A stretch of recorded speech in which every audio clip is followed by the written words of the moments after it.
تاخیر اس عظیم شخصیت کو دعوت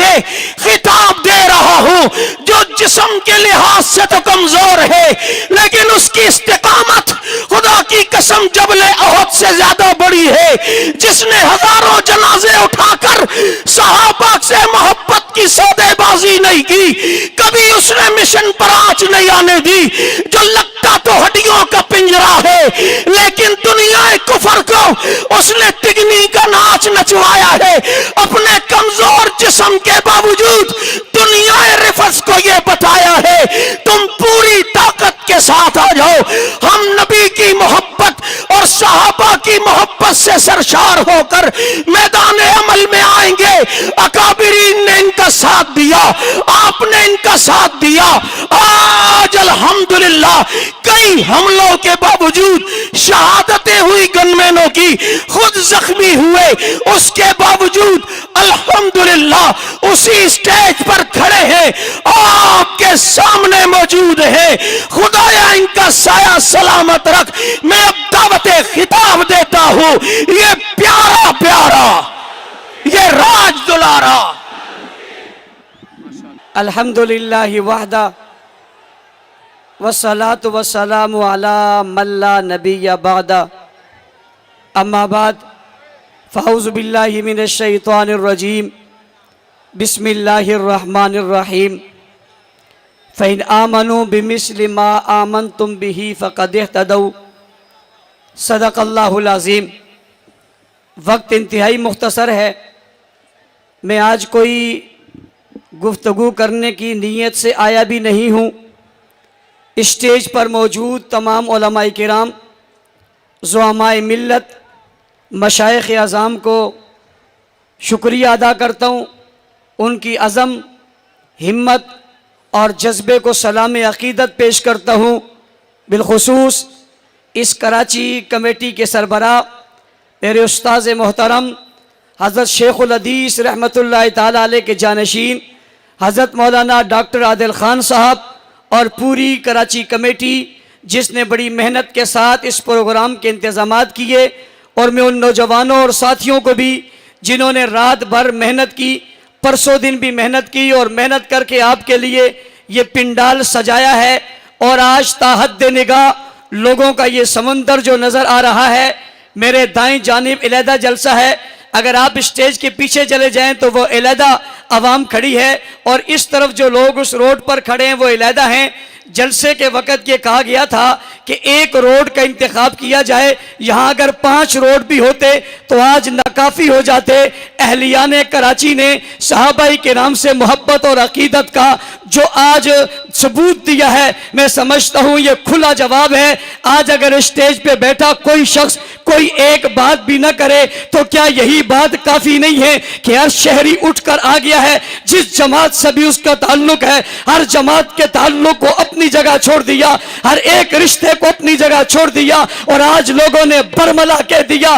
مسئلہ جماعتوں کا نہیں ہے، مسئلہ نبی کی جماعت کا ہے۔ اور آج یہ ٹاٹے مارتا ہوا سمندر عوام کے سروں کا سمندر کہہ رہا ہے ہم کل بھی صحابہ کے غلام تھے، ہم آج بھی صحابہ کے غلام ہیں۔ گستاخی کرنے والوں یاد رکھو، صحابہ کے غلام جانوں کے نذرانے دے دیں گے مگر صحابہ کی گستاخی برداشت نہیں کریں گے۔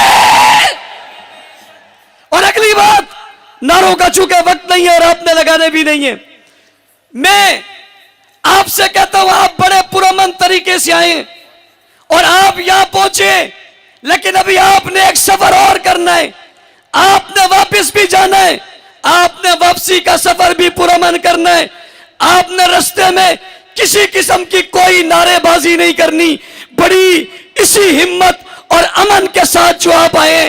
ایسے ہی آپ نے جانا ہے۔ حضرت اقدس ہمیں آئندہ کی پالیسی دیں گے، آج ہم نے ثابت کیا ہے، اکابرین نے ہمیں جو کہا ہم نے آج عمل کر کے بتایا۔ انہوں نے کہا پرچم نہیں ہونے چاہیے، ہم نے پرچم نہیں آنے دیے، نعرہ نہیں ہونا چاہیے، ہم نے نعرہ نہیں لگنے دیا، ہم نے ثابت کیا ہم اکابر کے بزرگوں کے خادم ہیں، اور یہ آج کے لیے نہیں ہے، آئندہ بھی انشاءاللہ یہ عزم رہے گا اور اسی طرح چلتے رہیں گے۔ دوسری بات حضرات، بزرگوں نے اور اکابر کے وہ بیانات اور وہ پیغامات آپ نے سن لیے، شیخ الاسلام حضرت مولانا تقی صاحب کا آپ نے پیغام سنا، دیگر بزرگوں کے پیغام آپ تک پہنچے، قائد وفاق المدارس قاری حنیف جلندری صاحب کا پیغام ہم تک پہنچا، ارباب اقتدار، سیاست دانوں، مذہبی لوگوں، ریاست کے لوگوں، ہمارا نقطہ نظر، ہمارا بیانیہ غلط نہیں ہے، ہم ملک میں افراتفری نہیں چاہتے،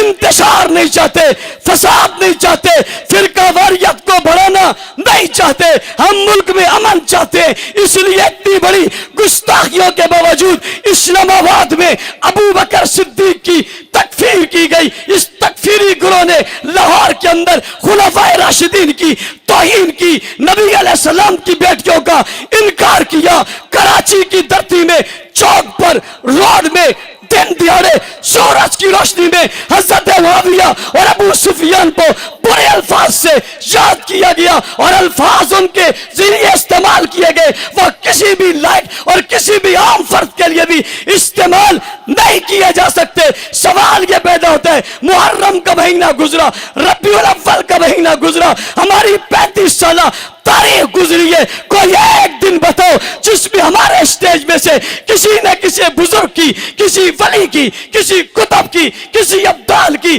گستاخی کی ہو۔ آپ کہتے ہو یہ سازش ہے، تو میں پوچھنا چاہتا ہوں اس سازش کے لیے میدان کون سا ہے، آیا کون ہے، گستاخی کی کس نے ہے، جملے کس نے ادا کیے، اس کا کس فرقے سے تعلق ہے، کس جماعت سے تعلق ہے، یہ بات ذہن میں رہنی چاہیے۔ پھر سازش کا حصہ بھی وہی بنے ہیں، سازش کا گھر بھی وہی بنے ہیں، سازش کا دا بھی وہی بنے ہیں، اور انہوں نے پھر کہا ہماری یہ عبادت ہے، انہوں نے کہا ہماری یہ عبادت ہے، اور کہا یہ ہم ہمیشہ سے پڑھتے آ رہے ہیں، یہ تو میڈیا نے نشر کر دی ہے۔ اس کا مطلب ہے جو چیزیں چلی آ رہی ہے انہیں رکنا چاہیے۔ ہمارا مطالبہ دہشت گردی پر مبنی نہیں ہے۔ شیخ الاسلام کے اس بیانیے کے مطابق میں کہنا چاہوں گا ان خنجر بردار جلوسوں کو جن میں توہین ہوتی ہے یہ بند ہونے چاہیے، نہیں ہونے چاہیے۔ یہ آواز صرف میری نہیں ہے، پہلے سنت مکاتب فکر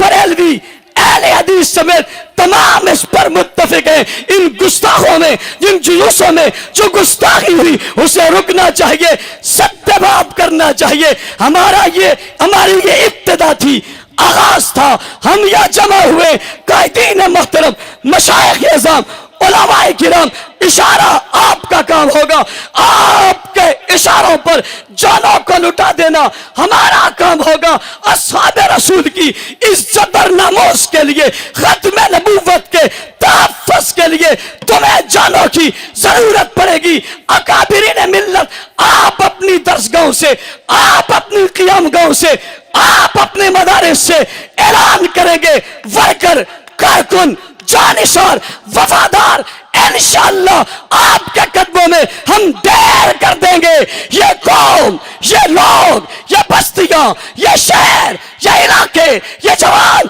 سب آپ کے حکم کے منتظر ہیں۔ جو ہوگا کرو گے یا نہیں کرو گے؟ کوئی ہاتھ نیچے نہیں ہے، یہ سب کہہ رہے ہیں ہم عزت ختم نبوت کے لیے،